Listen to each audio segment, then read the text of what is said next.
Israelites worshipped idols again. If you read Judges 10, it says that this time they worshipped the gods of the Philistines and Ammonites. However, when they were soon attacked by the Philistines and Ammonites and faced difficulties, the Israelites belatedly cried out to God.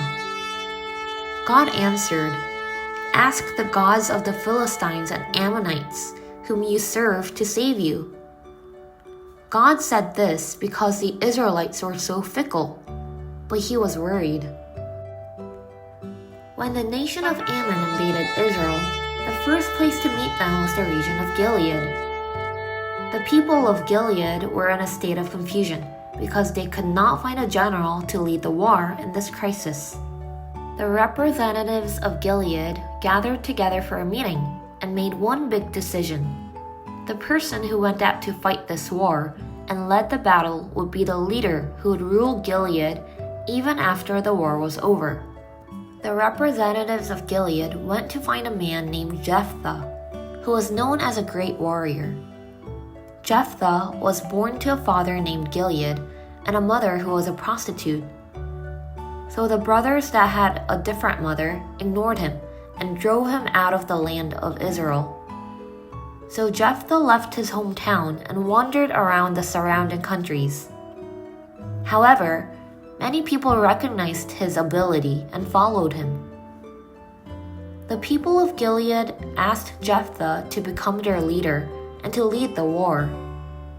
Jephthah remembered the humiliation he had suffered in his hometown and said this, "You have ignored me so far.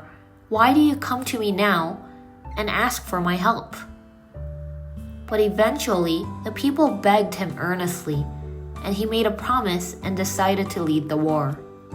Most of the judges in the Bible were usually moved by the Spirit of God and fought against the nations that invaded Israel.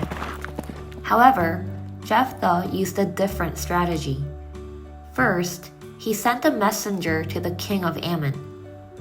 Remembering the history of the ancestors of Israel and Ammon in the distant past, he wanted to end the war without fighting, if possible.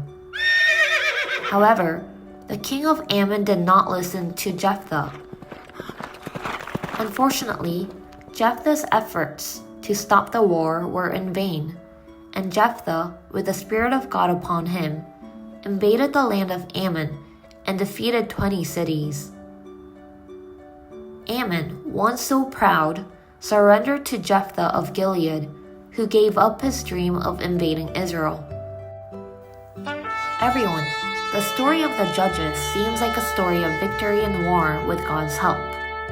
However, behind the story, there is the image of the Israelites forgetting God's help and serving foreign gods.